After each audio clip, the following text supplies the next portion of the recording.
Hello and welcome to another episode of Gabby Hour. This is season 2, episode 2. And I know I say this every time that every guest is special, but I really mean it for this episode. She is incredible and a pioneer for the industry of female broadcasters who are continually breaking barriers. This one specifically was the first ever primary play-by-play broadcaster for an MLB telecast, and she is a rock star, and it was so awesome getting to know her and connect with her. So I'm done talking. Without further ado, let's introduce this guest and give her a warm welcome to Gabby Hour.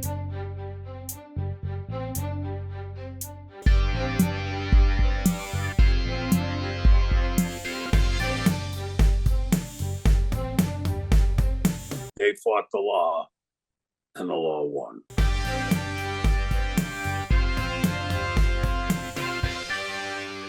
Thank you so much. I usually start the show like introducing my guests, how I met them, but honestly, a cold DM to you, and you were so gracious enough to give me your time. So thank you so much for that. It's great to have you.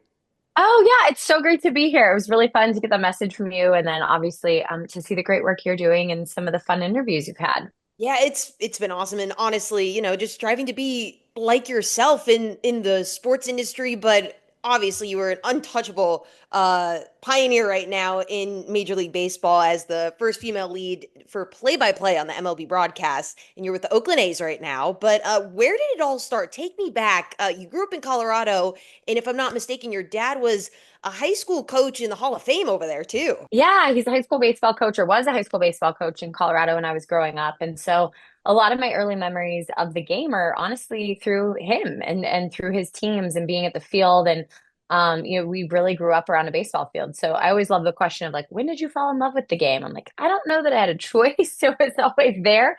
But of course, you create your own journey with it. So for me, it was being around sports my whole life, loving sports. My mom always jokes that my older brother would grab, the newspaper because we grew up with those kids. They weren't just like a digital fun thing you read. It was literally physical paper on the kitchen table every morning. My brother would grab the business section and I would grab the sports section. And she loves to tell that story. And it's true. My brother went into business and I went into sports. And here we are. I think from an early age, we were kind of grooming ourselves in that direction. But, you know, always wanted to work in sports, be in sports. When I went to Colorado State, my number one goal, if you ask any of my friends, any of the players on the football team at that point in time, they're like, oh yeah, Jenny wants to be a college football sideline reporter. It was very well known. Like that's what I was going to do. That's what I set out to do. And boy, am I glad that sometimes, God has other plans for you. And for me, that was just like following that path and then being blindsided by baseball and not even realizing like that's what I knew my whole life. That's, what I was being groomed for growing up doing that. And getting a call in 2007 to come interview for the San Diego Padres and an opening they had. I'll never forget sitting across from who ended up being my boss. And he asked the question of like, so like, do you know how to keep score? And I was just like, what kind of questions are these? Like, of course I know how to keep score. Like, who doesn't know how to keep score of a baseball game, right? Like things that were just innate to my childhood that I really did realize were pretty unique in the world of sports. And baseball is such a niche sport in terms of, the game within the game and kind of knowing the nuances of it. So I'm so glad that door opened for me in 2007 and haven't looked back. This is my 19th season now in Major League Baseball, having spent 5 with the Padres, 12 with the Rockies, and then obviously now being with the Athletics and their transition. Not only my second year here, I've been in Oakland and now I'm in Sacramento. So it's been a wild ride to say the least. And it's funny how things work out like that. And when people ask you about how complex the sport of baseball is compared to other sports, like what do you tell them? Yeah, I think it really, that's what I love about baseball. It's for the average fan and it's for the fan that can go, deep dive into analytics and want to know every single number and science about the game. It just spreads the gamut. And I think that's probably one of the toughest jobs in a television broadcast because your audience is so vast, right? It's the average family that has it on as background noise and part of the noise of summer. And it's now the fan that's very educated in all the tools and, as I mentioned, analytics that this game can provide. So kind of running that balance of having a great conversation with your partner throughout the game, and then being able to dive and get into some of those numbers to feed the fans that want them, because there is such an intellectual fan out there now of the game. So I think that's what I love, though. It's for everybody. It's for the people that want to go enjoy a hot dog and a beer once a summer, or it's for the people that want to keep score and want to know every single statistic about every single player in the game. And there's a lot of them to know. Or it's also just about the history, right? It's America's pastime. And I think the history of this game provides such a unique context as well, and is paralleled so great to the history of America. Like, we're in Washington, D.C. right now, and just kind of walking around and getting to soak in our nation's capital, the founding fathers and these wonderful speeches throughout history, and going to these monuments, and then realizing that the Washington Monument was used in the early 1900s to do an experiment of dropping a baseball off it, and 550 feet, can you catch this baseball, right? It's like, just, it's amazing how it weaves through so many different things, and not just a game. But it's also a game for me that's always mirrored life. It's the most challenging sport. How true is that, right? Result, a win one night, who cares? There's 162 of them. The only win that's going to matter is whatever team is standing there at the end out of the 30 winning the World Series. And so it's the work and the grind of life. And that's what I love to watch. I mean, there is nothing to me like batting practice or watching infield work before a game, watching consistency. I mean, players in this game who you can find them to a minute of where their routine is going to be. Like, that to me is so impressive. The discipline it takes to get ready for these major league players to be the best in the world. And you mentioned it before, 162 games. Obviously, these players are training in their own right, but so are you. You have to study the other teams. You have to be prepared to narrate every pitch, every play. And for you, you were doing sideline initially for 17 seasons or so. When play-by-play came up, was that a little overwhelming, or were you excited for the challenge? I think there's so many great voices in our game, and you want to talk about history. I mean, look no further than Vin Scully, one of the greatest voices of the game. And having had a relationship with him, I worked in that Vasgersian early in my career in San Diego, just wonderful. I knew Drew Goodman my whole life because he was calling Rockies games when I was a kid, and then eventually got to work with him. Um, these are guys, and I will say guys and men because that's typically what they have been in the game, who you can go back and their stories are a lot like, when I was a kid, I used to mute the television or turn the volume down so I could narrate the game, or I would, go to the ballpark and bring a tape recorder with me and call the game. And like, that was so impressive to me because that was never like something I thought about. And maybe it's because I never heard myself in the game growing up, right? I never heard a female until I was in college, and I got the chance when ESPN came to Fort Collins to do a football game. Pam Ward was calling it, and it was the first time I'd ever seen a woman put on the headset and be the lead for a game. And for me, that was so powerful. I think I was overwhelmed by the history of voices, what they sounded like. I didn't sound like that. I've never done it. I don't know the traditional nuances of calling a game. And it was the belief of the people who wanted to put me in that position that gave me the confidence to do it. And that started with then one of my producers, Allison Behill, who just had this vision of like, we need someone to fill in for 10 games. Drew takes 10 games off a year. Like, let's do it.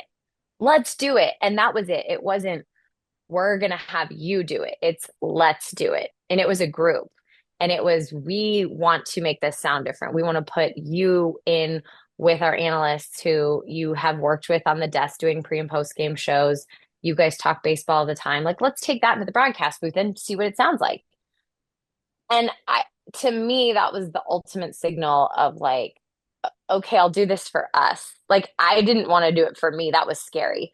But this group that I had become so close with and worked with for so long, and this visionary who is one of my best friends in Allison, was like, I want to do this. And I've trusted her in so many other visions that she's had that have just been so magical that I was like, you can't help but say yes to her. So yes, we did it. And I'm so proud of her taking that stand, knowing how challenging it would be in this game, the pushback she would receive for putting a female in the booth who had no experience of play by play.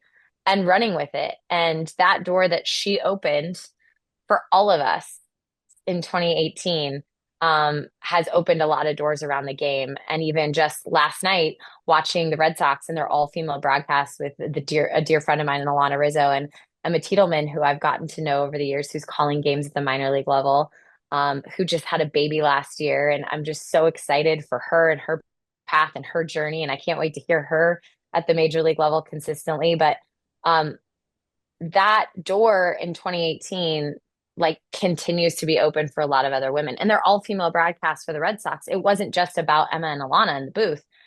Every single female represented on TV was a woman. Everyone behind the scenes, producer, director, female. There were a lot of camera people that were female. It's more than just what you see. And that's it, is seeing is believing. It's that representation factor. I didn't know this job existed because I never saw myself in it. And I hope what women see and get out of me being in the booth isn't about me. Open the door. There's so many women that I get to see every day in the game. And that's so awesome. I'm so glad you mentioned about the support staff that you get to commentate alongside. You did mention Dallas Braden, who was a former Oakland A and also a longtime friend of your husband's, which I think was cool. But when you're alongside him, when you're alongside others, the biggest takeaway for me was when I first saw your name, I was like, all right, I want to search her up, I want to listen to her work. And there's a video that the A's posted, or one of the producing companies posted, and there was actual footage of you guys, your faces, which people don't see. They only hear your voice. Mm-hmm. But Yeah. you're out there commentating, electrifying atmosphere. You add on to it, and you're getting fist bumps from your fellow colleagues, and they're just supporting you. What does that feel like in the beginning, especially, and having that sense of, wow, I'm doing the right thing, I'm saying the right thing, and I'm where I'm supposed to be? Well, I think it's so necessary, right? To me, sports television is the ultimate team sport because you might just hear our voices in the game or see our faces, but it takes 40 or 50 people every single night to get that production on. And it truly is a dance between what's happening in the truck and trusting and leaning on those people to them also trusting you and what's happening out there for you, guiding the game with your voice. And so I just to walk in every day and feel like you're supported and there's a confidence in you, even sometimes when you waver in that confidence of yourself, right? You're doing something that hasn't been done in this game. There's a lot of chatter and a lot of noise all the time.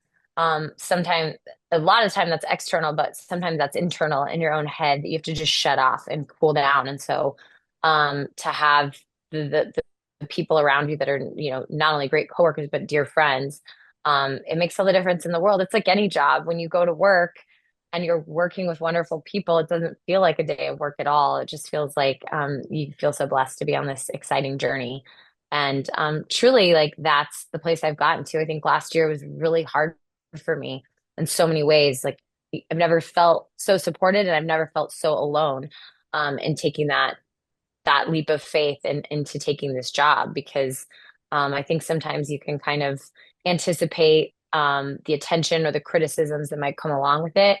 And some days it just smacks you in the face, and you feel like you're doing the right things and you're getting a different feedback and a different voice. And then obviously, I think for anyone, male or female, taking over to be the lead voice of a team who's now all of a sudden 6 weeks into your job, finishing their very final year in a city that they've been in for almost 6 decades. There was a lot of challenges with that. And then being new to that market, had the job happen in Colorado, where it's a fan base that's already very familiar with me and my work, that's different. You're trying to introduce yourself to people that rightfully so, were very emotional about their team and about the future of the Athletics and where they were headed. And so trying to navigate all of that, and then ending the time at the Coliseum, a very special place for sports, between the Raiders and the Athletics and all the years that they played there, and a special fan base. And so wanting to do that broadcast justice, I lost a lot of sleep last year over just that final game and how things were going to get done. But again, that goes back to the trust. Our production team was just amazing in what they came up with and how they were able to celebrate and mourn at the same time what Oakland was losing.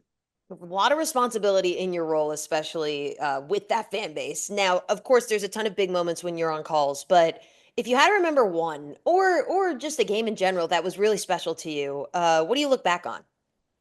Oh man, that last game, I am really proud of it, I think, because like I said, I lost so much sleep over it and how it was going to work. And I knew Dallas was going to be very emotional, rightfully so. It's the only organization he's ever known as a kid growing up, rooting for that team to being drafted by them, playing for them and their system, obviously making history, throwing a perfect game for them, and now being a broadcaster for them. Like he does embody the Oakland Athletics. And so I knew for him it was gonna be a very emotional day. And it was, but I'm also glad that it was raw emotion that I think you really felt on the other side of the screen. And that's what I wanted. I wanted people that couldn't make it to the game to be able to sense and feel what was happening there. So I'm proud of that game, but I think big moments, gosh, it's so hard to pick one. Last year feels like a blur on so many levels. Shea Langoliers hit 3 home runs in Texas, and that was pretty cool. And then just last night, he hit 3 more home runs here in Washington, D.C. So things you think are never going to happen again in a player's career, when they happen again is cool. I think major league debuts are always special. I love seeing families' faces because you talk about a village. When you see a baseball player on a field, you know how many people are behind him, starting with, mom and dad running him around the little league games and supporting his dreams. So those are cool and special. I'll probably never forget my first home run call when I called the game in Colorado. It was Nolan Arenado, and it wasn't a no doubter. It was like a line drive out to left. So I was a little like, oh my God, is this going right? And I had this whole like call plan and prepared, and you don't know how it's going to be received. And so that was really fun. I think doing things that scare you and then being able to come out on the other side of them, it's that's part of the journey, and that's what makes this job exciting. That's awesome. Now, if you to describe your broadcast style, I know a lot of people, especially yourself, it's very natural, and I can see that, especially just talking to you. Like you sound Mm. exactly the same. But if there's a broadcast style that you try to strive toward, whether it's big moments, whether it's, it's a dull game, baseball can get dull, we know. But if there's anything that you'd try to do in a broadcast, is there anything specific you can point to? Well, I think I just have to lean on who I am, and that's sometimes you can lose that, right? Like for me doing a job that I wasn't traditionally trained in, I think some of my greatest strengths are bringing to the table what I was trained in, and that's being a storyteller and a sideline reporter and having relationships with players and being able to connect them to fans. And so I try not to lose that in our broadcast. I try to make sure we're getting some of that in, but the game is most important when you're calling play by play. And it's easy, especially in the game of baseball, as you mentioned, to get sucked into this kind of like chit chatty time, and then you got to bring it back and you got to bring it back to the game. And the pitch clock has changed a lot of how we broadcast baseball because you don't have a lot of that dead time anymore, that you used to. So I think for me, yeah, I try to just be myself. And I think the best broadcasts to me are when you're watching at home and you feel like you're a part of the conversation. And I hope that's what Dallas and I bring. We do have a deep history. My husband grew up with Dallas, and so I've known him for a very long time as a friend. But getting to a broadcast booth and developing a chemistry, I think that's the number one thing that I always try and lean into is our fans at home listening to this feeling like they could interject, or we just, two buddies at a bar watching a game, having a conversation. That's a lot more my style than, having like a signature. Obviously, I don't have a signature deep voice or a big signature call or something that you lean on. But I think leaning into the fact that each day in the game of baseball, and something I love about it is it's different. You go to the ballpark and you have a blank scorecard, right? Like you get to fill it out. That's the excitement of the day. What's going to happen? How are these pages going to unfold? Every night is a story. It's a different story. And sometimes it feels like you can anticipate as the game begins what that might end up like. And some nights you're just totally blown away by the strangest play you've ever seen that, in 20 years I haven't seen yet. And that's like, how is that possible? But that's what's possible. And I remember interviewing Vin Scully in his final year and him saying the same thing. I've come to the ballpark for 50 plus years because you never know what you're going to see unfold in those 3 hours. Something new every game, and I love it. That's why baseball is Mhm. so unique. I want to go back to a little bit of how to navigate the negativity. You mentioned that in your Mhm. first year. Now, there is an Instagram user. His name is JJ Bergs. I don't know if you've seen any of his videos, but Mm-mm. he tries imitating announcers and like Mm. play-by-players. Some of them you've been on, and I'm like, okay, but the voice is phenomenal. What's there to make fun of? And you know what?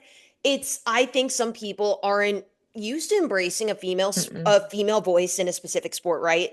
So that's just one example. But first of all, they're hilarious, and I think imitation is the highest form of flattery, me personally. But I want to hear from you. Obviously, your first year, you had a little bit of navigating to do with that negativity, but as it goes on, I'm sure you roll it off the back, and it's another day on the field. But how did you get to that point, if you're there?